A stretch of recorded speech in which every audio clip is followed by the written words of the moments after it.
Hello everyone, अस्सलाम वालेकुम guys. मैं हूँ मरियम इस्लाम। कैसे हो आप लोग? तो गाइस, आज जैसे कि आप लोगों को पता है, मैं अपने मायके में रुकी हूँ। तो यहाँ पर मेरे हस्बैंड आ गए थे शॉप को बंद करके। उन्होंने बोले चल थोड़ा सा घुमा के लेकर आता हूँ। तो हम दोनों बाइक पे निकल गए थोड़ा सा घूमने। उन्होंने बोले कि कुछ बाहर से खाने खा लेंगे हम लोग, बट इतनी रात हो गई थी, हम लोग को कुछ भी खाने को नहीं मिला। थोड़ा सा हम लोग ने जूस वगैरह पिए और फिर हम लोग घर के लिए वापसी आने लगे। और मुझे बहुत तेज़ से भूख लगी थी, तो मेरी बहन ने जैसे ही मैं घर पे आई तो इतना सारा डोसा बना के रखी थी, जो कि बहुत ही टेस्टी और क्रिस्पी डोसा था। ये डोसा जो बनाई थी मेरी बहन ने, ये बनाई थी चीज़ डोसा, जो बहुत ज़्यादा टेस्टी था गाइस। और इसकी चटनी तो मेरी बहन बहुत ही ज़्यादा अच्छी बनाती है। साथ ही साथ में गर्मा गर्म मेंदू वड़े भी थे और साथ में इतना सारा डोसा, बहुत ही ज़्यादा क्रिस्पी और टेस्टी था। आप तो शक्ल को देख के ही समझ में आ रहा होगा ना कितना क्रिस्पी है। और जो इसकी चटनी थी ना, इतनी ज़्यादा यम्मी थी ना गाइस, बहुत ही ज़्यादा टेस्टी था और बहुत ही मज़ा आ रहा था। गरम गरम मेंदू वड़ा, इडली और डोसा सब कुछ एक टाइम में मिल जाए खाने को तो कितनी मज़ा आती है ना। तो मुझे तो बहुत अच्छा लगा। फिर मैं बहुत खुश हो गई, तो मैंने बोली मेरी बहन को मैं मेहंदी लगा देती हूँ। तो यहाँ मैं मेरी बहन को मेहंदी लगाने बैठ गई थी। उसको तो बड़े बड़े फ्लावर वगैरह ऐसी कुछ मेहंदी चाहिए थी। तो यहाँ मैं उसको अच्छे से मेहंदी लगा रही हूँ। तो गाइस, आप लोगों को मेरी मेहंदी कैसी लगी मुझे ज़रूर बताना, क्योंकि मैं बहुत ही प्यार से मेरी बहन को मेहंदी लगा रही थी। और मेरी बहन का और मेरा ऐसा है ना, जब भी मैं उसको मेहंदी लगाती हूँ ना, हम लोगों की लड़ाई हो जाती है। लेकिन आज मैंने उसको बहुत ही अच्छी मेहंदी लगाई। आप लोग कमेंट करके ज़रूर बताना। फिर उसने जो मेरे लिए बना दी थी शाम में सैंडविच और फ्रेंच फ्राई। यहाँ पर चिकन चीज़ सैंडविच थी और साथ ही साथ उसके साथ फ्रेंच फ्राई था। तो बहुत ज़्यादा टेस्टी बनी थी गाइस, एकदम यम्मी थी। बट मेरी थोड़ी सी ऐसा लग रहा था जैसे मुझे तबीयत ठीक नहीं लग रही थी। फिर भी मैंने थोड़ा सा खा ली। और यहाँ पे साथ ही साथ फ्रेंच फ्राई बहुत ही अच्छा था, बच्चों को तो बहुत ज़्यादा पसंद आया। फिर हम लोग फ्रेंच फ्राई और ये सब कुछ खा के बच्चों को लेने स्कूल से चले गए। और यहाँ हम लोग दोनों बच्चों की स्कूल के बाहर वेट कर रहे थे। सोचा वेट करते करते एक आध वीडियो शूट कर लेते। यहाँ हम दोनों ने अपनी एक रील शूट कर रहे। और यहाँ पर जो है ना, MM अली पर बहुत मज़ा आता है। इतनी अच्छी प्यारी प्यारी सी हवा चलती है गाइस, बहुत मज़ा आता है यहाँ पर। और फिर अचानक से देखो इतना मौसम चेंज हो गया। और फिर हम लोग घर पे आए, तो यहाँ आने के बाद मुझे पता चला मेरी तबीयत थोड़ी और ज़्यादा ख़राब हो गई है। मुझे आस्ते आस्ते करके फ़ीवर आ रहा था और मैं एकदम घबरा सी गई। मेरे को एकदम अजीब सा फील होने लगा, क्योंकि बहुत ज़्यादा एकदम बुखार जैसा चढ़ने लगा। रात में 3 बजने लगे। तो मेरी बहन ने बोली अब तू चल डॉक्टर के पास चल के दिखा देते हैं। यहाँ हम लोग जैसे ही आए, डॉक्टर ने पता चला कि मुझे बॉडी में बहुत इन्फेक्शन हो गया है।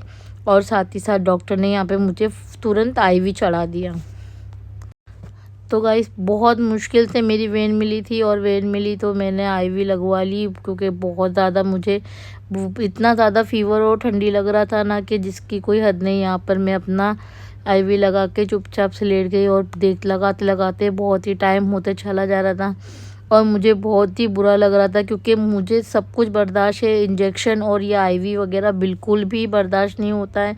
और मुझे नहीं, बाकी लोगों को भी ये सब नहीं पसंद है। तो गाइस, टाइम आप देख सकते हो, रात के 3:49 हो रहे। और फिर मैं रोने लगी। मतलब मुझे इतना रोना आने लगा कि अचानक से ऐसा, मतलब इतना बॉडी में इन्फेक्शन कैसे हो गया। तो मुझे बहुत ज़्यादा रोना आ रहा था और मैं मतलब रो भी नहीं रही थी, क्योंकि अगर मैं रोऊंगी तो मेरी बहन थोड़ा सा घबरा जाती है। तो इसके लिए मैं बहुत एकदम शांति से थोड़ा थोड़ा सा रो रही थी, क्योंकि अंदर से मुझे भी डर लग रहा था कि अचानक इतना ज़्यादा बॉडी में इन्फेक्शन कैसे हो गया है। और यहाँ पर मैं बैठी हूँ, अपना इंजेक्शन लगा रही हूँ और जैसे मेरे आँखों से आंसू आ रहे ना गाइस, मैं आस्ते आस्ते से अपने आंसू पोंछ रही थी ताकि मेरी बहन ना देख ले। वो देखती है तो बहुत घबरा जाती है, तो इसीलिए वो मैं उसके छुपा के रो रही थी। फिर हम लोग घर आ गए, तो फिर मैं अपना हाथ देख रही थी। जो IV लगी थी उसके वजह से हाथों में बहुत ज़्यादा सूजन आ गई थी। पूरा मेरा हाथ सूज गया था और मेरे को वेलक्रो नहीं लगा था। वेलक्रो लगने की नहीं लग रहा था, क्योंकि मुझे 3-7 दिन लगाना था। फिर मैं दूसरे दिन फिर सुबह चली गई, फिर से मेरी IV लगना स्टार्ट हो गई है। तो गाइस, आप लोग मुझे ज़रूर बताना कि ये जब IV लगती है तो आप लोगों को भी इतना ही तकलीफ़ होती है या सिर्फ मुझे होती है, क्योंकि मेरी वेन नहीं मिलती है और मैं बहुत ज़्यादा घबरा भी जाती हूँ, बहुत डर जाती हूँ IV से। तो गाइस आप लोग मेरे लिए दुआ करना कि मैं जल्दी से जल्दी अच्छी हो जाऊँ। मैं तो अपने घर आई थी घूमने फिरने और यहाँ पर आते साथ ही मैं हो गई बीमार। फिर हम लोग रात को फिर से निकल जाएंगे इंजेक्शन लगाने। यहाँ रात हो गई और फिर हम लोग चले गए इंजेक्शन लगाने। तो गाइस देख सकते हो बहुत तेज़ से बारिश होने लगी और काफ़ी ज़्यादा मौसम अलग हो गया था। और इतनी रात को हम दोनों अकेले चले गए थे इंजेक्शन लगाने के लिए, क्योंकि और कोई साथ में था नहीं। तो मैं उसके साथ में ही चले गई इंजेक्शन लगाने। और मौसम देख सकते हो इतनी तेज़ हवा भी चल रही है और साथ ही साथ एकदम तेज़ से बारिश हो रही थी। तो और हम लोग को डर भी लग रहा था कि हम लोग इतनी रात को, क्योंकि रात के 2-2:30 बज रहे थे, तो डॉक्टर नहीं थे। इसके वजह से हम सोचे थे कि 8-9 बजे लगा लेंगे, लेकिन हमने जो घर पे डॉक्टर बुलाए थे ना, उन लोगों को वैन नहीं मिली, तो वापस हम लोगों को हॉस्पिटल जाने पड़ा। तो ये हम लोग वापस से हॉस्पिटल आ गए और फिर से रात के 2-2:30 बजे बैठ के यहाँ पर फिर से IV लगा। तो गाइस मेरी एक हाथ में एक नस में ना 2 दिन वेन चढ़ी और बाकी जो है ऊपर जो हाथ के साइड में बाकी के 4 दिन एक ही जगह से पड़ी, बाकी दूसरी कहीं मुझे वो और नस नहीं मिल रही थी। तो गाइस आपको मेरा व्लॉग कैसा लग रहा है प्लीज़ कमेंट करके ज़रूर बताना।